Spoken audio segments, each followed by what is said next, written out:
we are degrading very quickly, very dramatically Iran's offensive arsenal. People who are like, oh, but they can still hit fill in the blank. The answer is, of course, they can still hit fill in the blank. This is a country, this is a giant country of 92 million people. Of course, they have stuff here, stuff there. We're not going to get Yeah, all of it. talk to us. This is why, and we'll get into. I'll bring it up a little bit more later. But the administration's been very unhappy with the coverage, and I do think, look, there's plenty to be concerned about, and we'll talk about that. But I think the coverage has been kind of overly negative because of what's happening in the Strait of Hormuz, and we did lose, several servicemen. But talk to us in a few weeks about where the military campaign is. The administration and Israel did say 4 to 6 weeks, and I do think the picture is going to look different. I mean, they're hitting all their targets, but they still have a lot more targets to hit. Look, from every perspective, again, I've written this repeatedly. You can not like the war. You can not like Donald Trump. You can not agree with whether we should have gone or not gone.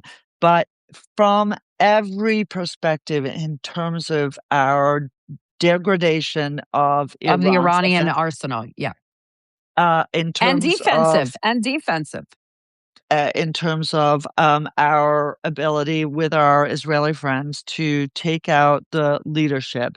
Well, we'll get to that. Well, we can The talk about leadership. more. Yeah, but again, I think this has gone extremely well. Wars suck. I mean, you don't ever want to be in a war. We lose people. We tend to lose people in accidents. It's even it's even worse when it is an accident. These are people who give their lives and their families' lives to the service of our country and in defense of our freedom.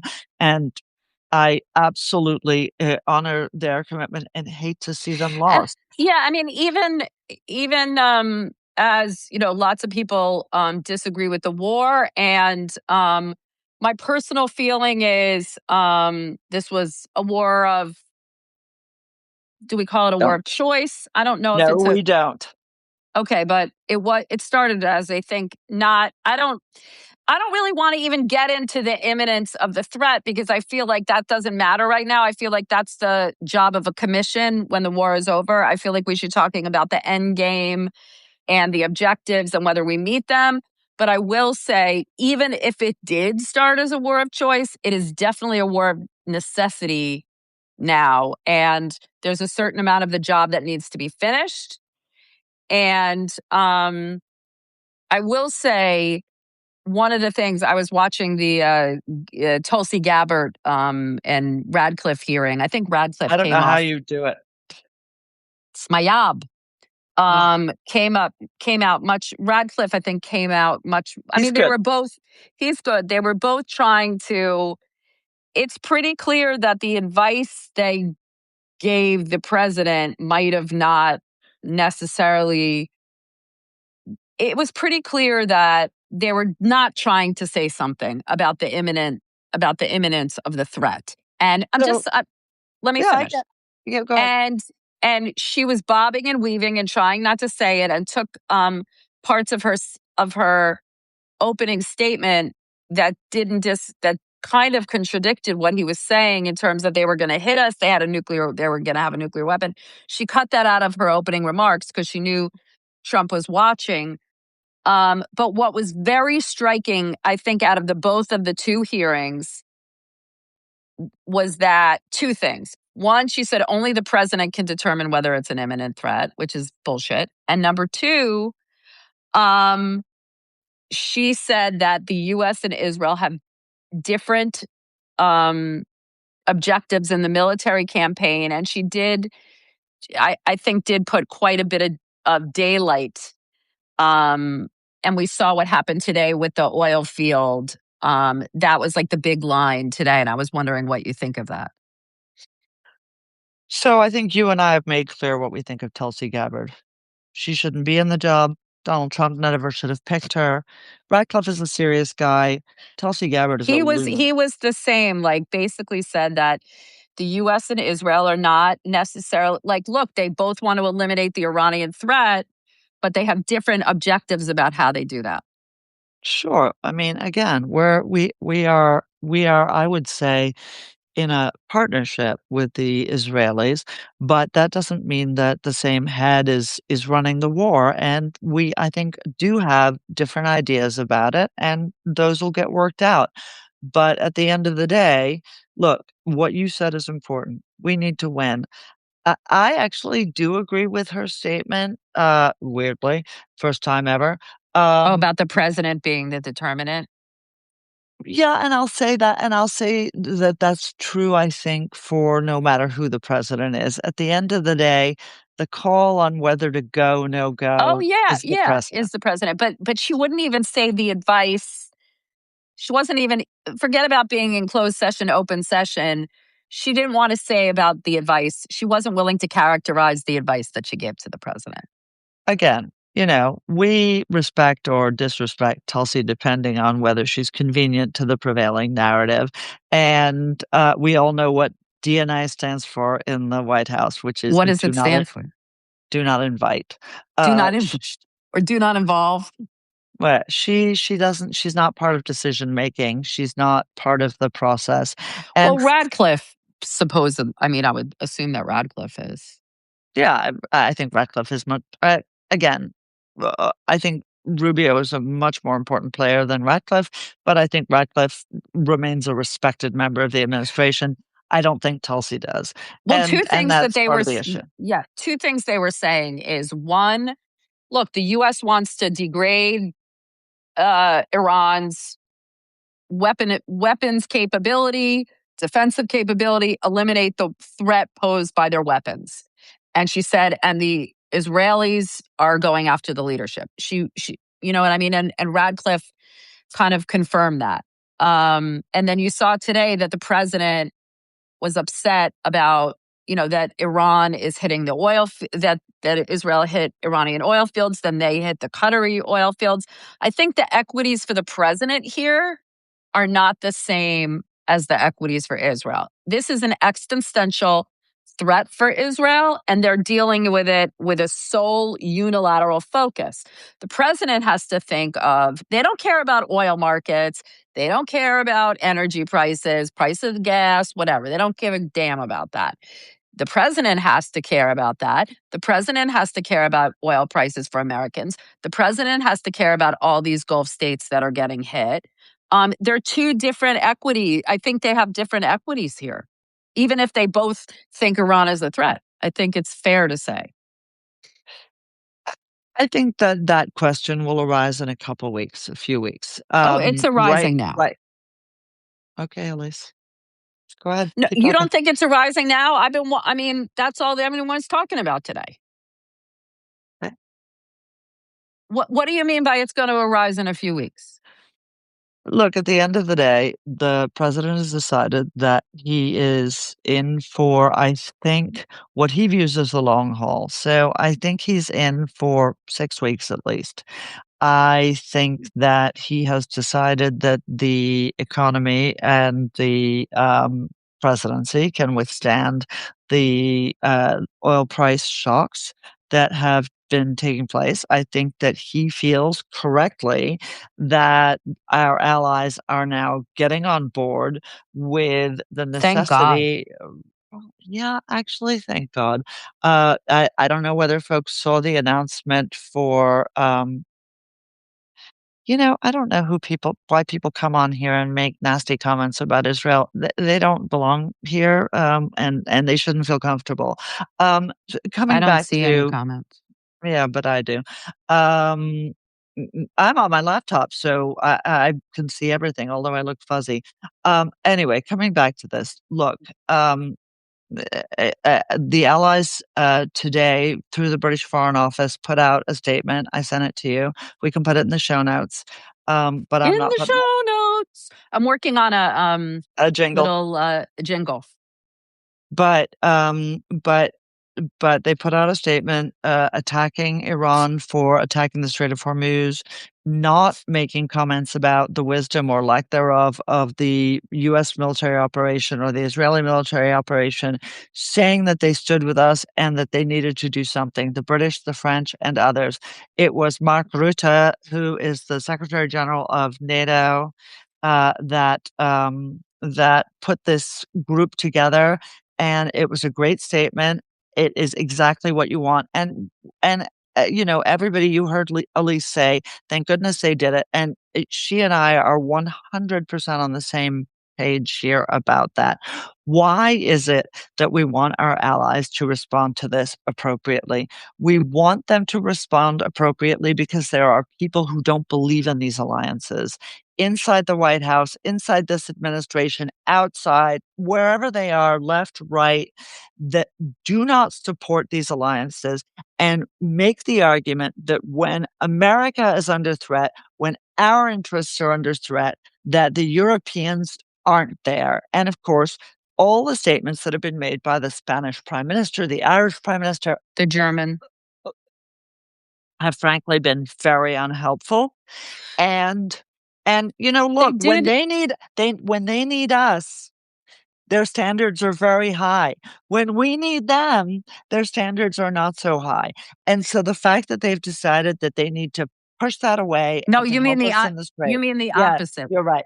Exactly. But That I was will in her head. say, look, again, I I I believe that the president, I think I said this last time we were on. I wish the president would have put together this coalition before going in. I wish there would have been more consultation.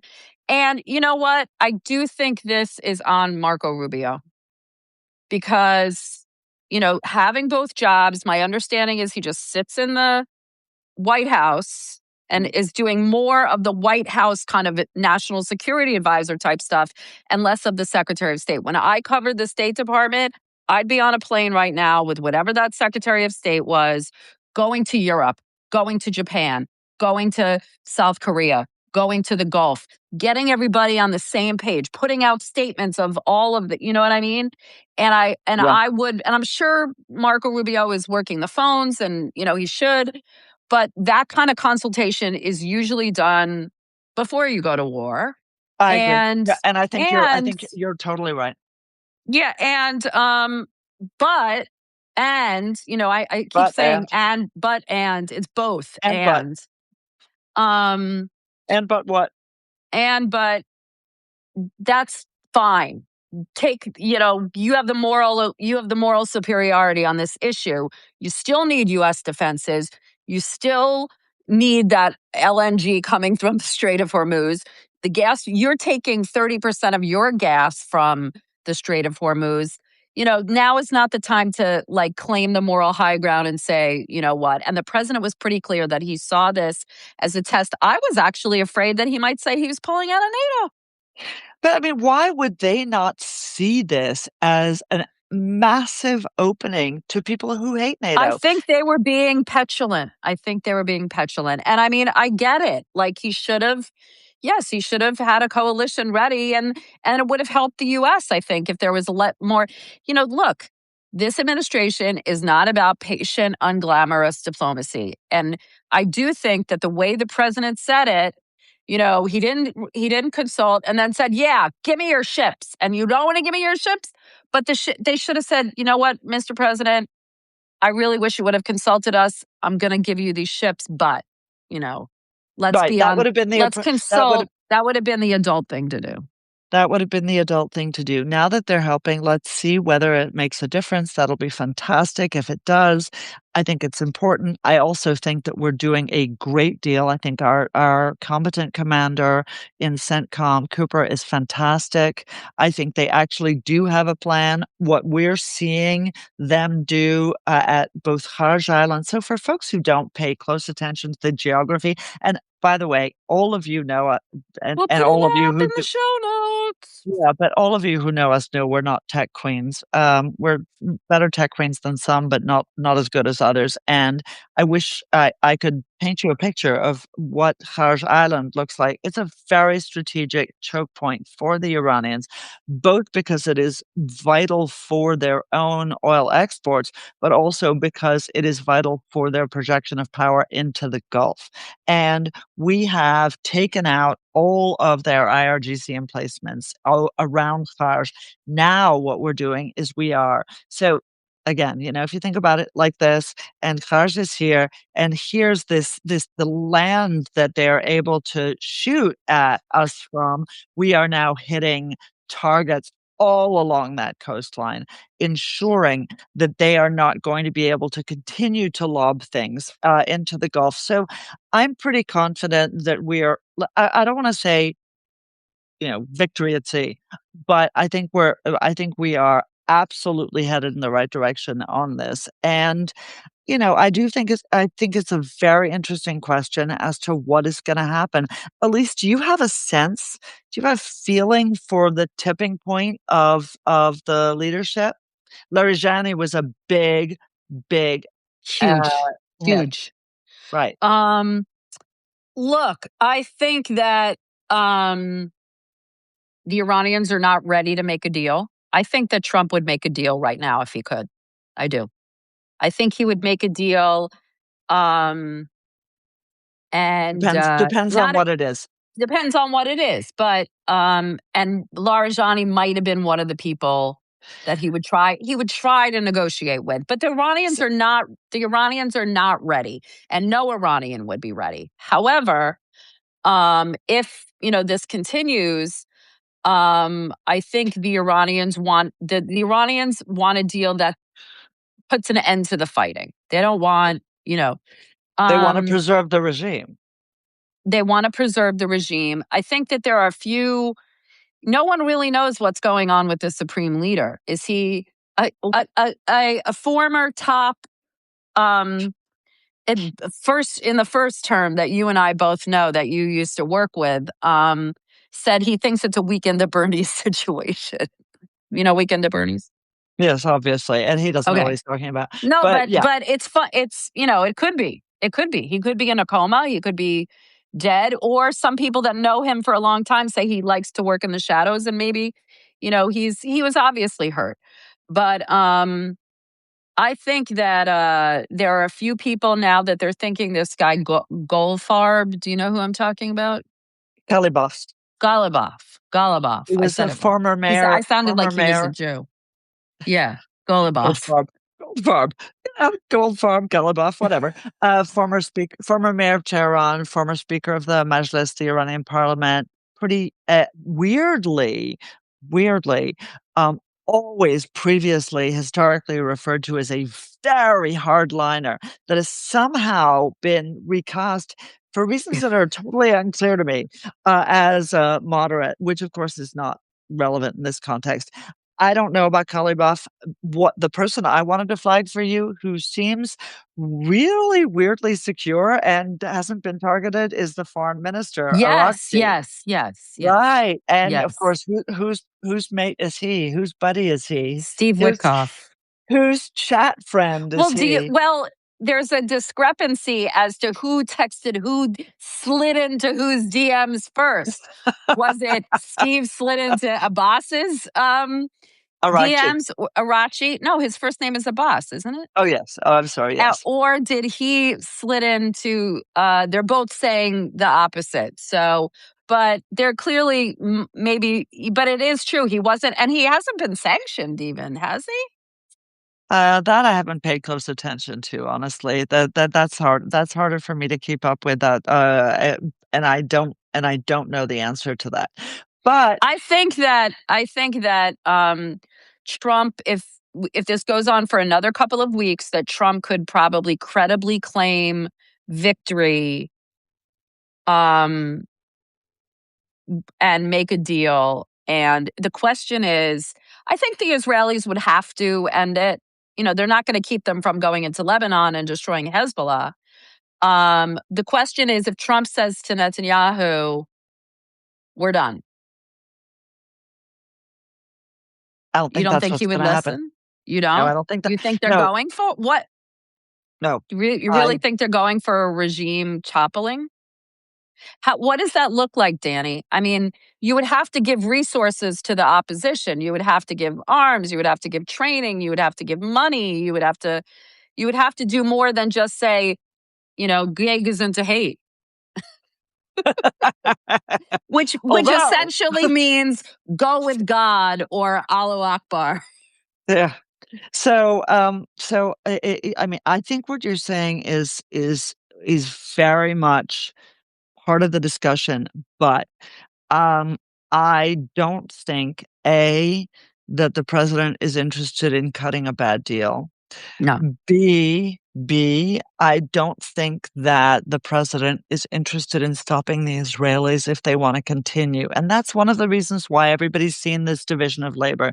This has been very interesting. Now, folks, if you think about this, what you've seen is that America has been very diligently taking out Iran's, to use the Marxist term, means of production, right? They've taken out their defense industrial base. They're taking out their drone factories. They're taking out their missile factories. They're taking out their launchers. They're taking out their IRGC emplacements. We're still not even on the nuclear yet, although there have been a couple hits, but nothing serious. What the Israelis have been doing, and they've got a real division of labor here.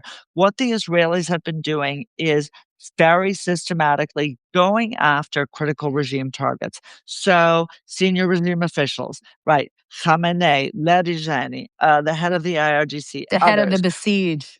the head of the That was Basij. interesting. I thought that was one of the more interesting. In, in addition to Larijani, I thought the head of the besiege was very interesting. I agree, but again, that is a market signal to the Iranian people, okay? We're watching. We see who your oppressors are. We see who the people are who've been responsible. And by the way, just complete asterisk, but really important. Did you see that young man, the wrestler, he's been fighting on the international stage now for a few years, that they hung him this morning? These people are disgusting, and that's the thing. So I think that's what the Israelis have been going after. And apparently, and I don't want to even pretend to more knowledge, apparently the Israelis have a pretty firm idea about a pathway to empowering the Iranian people. Now, will that happen? Pride goeth before a fall. I think that's much harder than many people believe it to be. But we don't And know you what the think tipping Trump point has is. the stomach for that? Oh yeah, 100%. Hmm, I do. interesting. I do. And do you think that these Marines going there, they asked for this shit ton of funding today? Yeah. Oops, sorry. I hope it still makes it to YouTube. This $200 billion in supplemental funding, Right. does that portend a longer commitment? Or is that to I, supplement the weapons that we've used? Or what is that about? Because exactly. you've You're been on, smart. Dany has been on the Hill and she knows this stuff. So a supplemental. So just so folks understand, a supplemental, one of the nicest things about an emergency supplemental is it doesn't go up against the budget. It's like magic money. Now, of course, there's no such thing as magic money, but it I doesn't would get. like one. Me too. I'd like $200 billion. I'd take $2 billion I'd just for take you and me. $1 billion. Yeah. Okay. Well, I'm more greedy. What can I say? I know how fast I would go through it. But in any case, so the 200 billion request absolutely is whenever you conduct an operation like this, you've got very serious up tempo, right? You've got fast stuff going on. You are drawing down on resources. You are spending money on the resources you have in the region. It costs money to bring a carrier battle group. It costs money to move another one. It costs money to bring in the mine clearing guys. It costs money to bring in reservists. It costs money to use these missiles and these interceptors and this ordnance. And most importantly, is not that it costs money to use it. It's that when you We have to use it, replace it. you got to buy more. Yeah, And look, you still want to have money for like future endeavors, whether it's China, whether it's you know things like that. exactly. I thought this whole thing with Zelensky very interesting. That Zelensky kind of made this entree to the Gulf states. We'll give you these all this drone technology. Like, should have been nicer to him. Can I just say, Zelensky has has been smart, but and I think that the White House is happy that they've been offering this support to the Gulf countries. Um, you know what? The reason that they're so good at this is because the Iranians have supplied these drones to the Russians. The Russians. The Russians make these drones in a factory. This is how the Russians kill Ukrainian civilians. And there's no question that the Ukrainians have innovated. They are a battlefield test bed for us. Yep. Yep. And and I know that the president knows that. I hope this will be an opportunity for a I hope reassessment. so too. I hope so too. Exactly as you. And Hey, I wanna answer a question that David asked. oh, right. Wait. Well, very quickly, is that the one Yeah, about the Iraq War? yeah, Yeah. Very quickly though, all this talk about the Russians giving the Iranians targeting information, which I'm sure is true. it is Now, true. but I spoke to a Gulf official that said that they're giving the Iranians targeting on the U.S. targets. But the targets against the Gulf, these civilian targets, are very sophisticated. The Iranians are making most of their targets, and the targeting is a lot more sophisticated than I thought it would be. And I'm wondering where they're getting their targeting. These are their neighbors, so remember, as the Iranians are, expending the missiles that reach Israel, which they've mostly done, that's why they're using cluster munitions. This is like the bottom of their barrel. And Does a a lot of cluster damage. munition it explodes into like thousands of little bomblets. Right, and against international law. So that's why. Don't forget, the reason they're hitting the Emirates so hard, the reason they're hitting the Saudis is not so much because of their precise pinpoint intelligence, it's because it's close. And as we know, the IRGC knows those countries really well, in particular Because the they United Arab Emirates, they vacation there because and they have money and there. Yeah. Yeah. right? I just saw a really interesting piece. I'll put it In in the the show notes. show notes. I'll put it in the show notes about how the son of one of the senior most officials who was just killed has tens of millions of dollars of real estate holdings in the United Arab Oh, I saw Emirates. that. Did you see that? It was I think I may have sent it to you actually too. It was really interesting. But these they know these countries. These are their neighbors. They know them well. They know what to target, and there's no question that they've done surveillance, even as they're visiting their ill-gotten gains from the Iranian people. They're also targeting the UAE. Before we get to The we Iraq go 40 question. minutes now. Um, Um I know you're tired. I am Um tired. Sorry, all right. guys. Well, we'll just go a few more minutes. Um I keep saying that there is an opportunity right now for the president to kind of put the I mean, Iran will sort itself out. I don't think it's going to go on forever.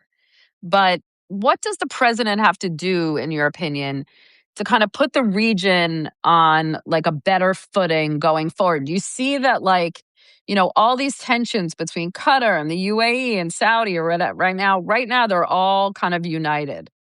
And how can you know what I mean? Like, how can you have like Phoenix out of the ashes kind of set the course for a more harmonious region? I don't know that integration with Israel is in the cards immediately. I think there'll be a lot of I think it'll be a Nope. while.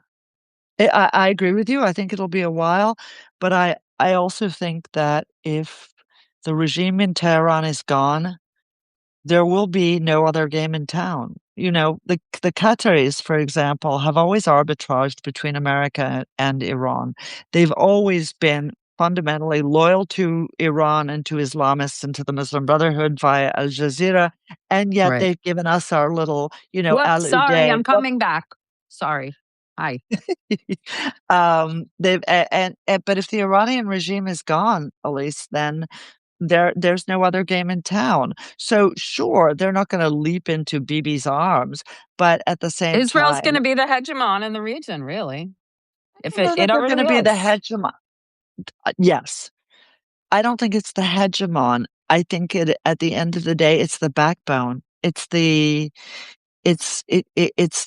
backbone of the region. It's the one they turn to when they need support. It's the one that they turn to when they're worried about their neighbors, when they're worried about the constancy of America. So I don't think they're going to have other options. The only thing I worry about, Elise, and you and I have talked about this, and we need to spend more time on this, is the role that Turkey's going to play in backfilling if Iran is out of the picture. I Our think Turkey freaking and Israel is the next fault line. I really And do. us, and us, and us. These are our enemies. They're taking in Hamas. They're apparently giving money to Hezbollah. This is all bad, bad, bad, bad news. All right. Doner I kebab notwithstanding. I know. I do like the doner kebab as well, and my All kids right, love it. And I let's go love to the turkey Iraq too. war. Yeah, I love Turkey.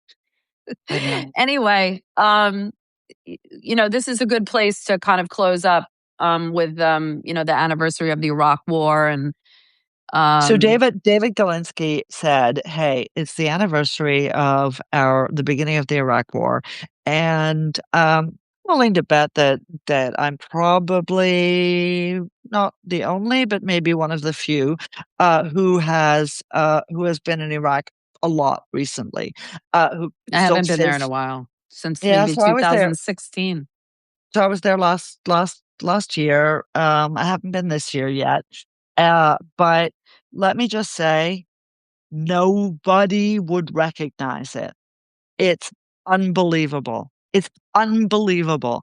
Okay. Whether it was the taking out of Qasem Soleimani, who was the force of evil, who was managing the popular mobilization forces that are Iran's minions in Iraq, it is just development, building, safety, security, everything. Now, does that mean I wanna move from, Virginia to Baghdad? No, but it is a transformed country 23 years later, and it is a country in which the Americans have thanked and I appreciate what President Trump has tried to do here, has an influence, has been pushing back on the Iranians more than they have in the past. I'm hopeful that the government formation process that remains ongoing will result in a decent, again, we're not talking about a government as honest as that of, let's say, Maine, but certainly slightly more honest than that of, Chicago. Um, this is a functional country. It's not perfect, but if people don't remember what it was like under Saddam Hussein, hundreds of thousands of people were murdered. Shiites lived in fear of their lives every day. Children had to go to school to report on their parents' loyalties. I found when I was there just after the war ended, I was in a school and I went through the pages of elementary school teachers reporting on their classroom. And they had a column for the student's name, and then they had a column for the parents, and then they had a column for the position on the mother of all wars, which was Desert Storm. And we just went through and we're like, "Oh, Saddam hanged that guy. Oh, that guy disappeared and was never found again." These were a nexus with children. This is a better country. Maybe you didn't support the war. Maybe you didn't think it was the right thing to do. Maybe you thought the money was ill spent, or we should have invaded Iran, or we should have done nothing. All I can tell you is I'm so proud for my Iraqi friends that it's a better place. I hope you can go there. We should go there together. There's some I would love excellent to. coffee shops, lovely restaurants, Yeah, excellent coffee I heard shops. there are great coffee shops there. I heard there. So, And David, that's the story. Yeah. All right. Wait, I did want to ask you one thing. Um, while it comes to me, this thing about we talked about Jimmy Kimmel and Brandon Carr and the FCC and all this stuff, but now Trump, Hegseth, Carr are all kind of getting down on the media and threatening them. Trump threatening them with treason. Carr threatened them with losing their license because there is not a more patriotic media. Yeah, well, I think you and I agree 100% on this. Look, what goes around comes around. Okay. This is not the business of government. The media, the news is not the business of government. Do they suck? They suck. I can't stand the bias of the media. I'm embarrassed for our national media. Is that the job of the FCC? Absolutely not. And by the way, you and I agreed wholeheartedly that the Biden administration's appalling effort to deplatform people who had questions about COVID via Twitter, via Facebook, was entirely wrong, entirely immoral, anti American. And there's no reason we should change our standards now. If you know, I don't like what our reporters say. I don't think they're reporters. I don't appreciate what they do, but that's not the job of the federal You government. know, I taught a class on this. Remember, my I class of remember at American AU, was right? media and foreign policy. I Yeah. will say, I do think that the toxic relationship between Trump and the press colors, it's hard to cover the war responsibly. It's not an excuse, but what I'm saying is presidents that use the press, that gave that access, that had those briefings, that had a conversation with the press, got better coverage. And, um, you know, he hasn't had, and we've talked about this. I still don't think that kind of conversation with the American people is taking place. I think Kane is pretty good in terms of these briefings. I think Hegseth is a meme. Um, and it's, disappointing. But Kane has been pretty good. But I wish there were more. Except Like has I been remember good behind the scenes, but you're right. Listen, in a democracy, our president should be giving briefings. He should have given a speech from the Oval Office. We agree. I don't think there's any downside to it, and I'm surprised the president hasn't made this choice, and I hope he can still turn it around. He can still do it, and I hope he does. You are 100% right. and just as we close, I mean, look, whether you agree with the war or you don't agree, we're wrapping it. We're landing the plane. If you agree with the war, you don't agree with the war, it doesn't matter. We should support the troops and keep them in our thoughts. And that's all I have to say. And support the Iranian people. I'm And sorry. support the You know Iranian something? people. We Yes. care so much about the Ukrainians. We cared about the Uyghurs. We cared about the Libyans. I love the Iranians. I love the Iranian people. It's a wonderful country. They deserve, they They deserve, deserve our compassion and yeah, they deserve they a do. better country. Woohoo! They do. Landed the plane. Sorry, guys. I'm overseas still. So why She's this is always why I'm overseas. so tired.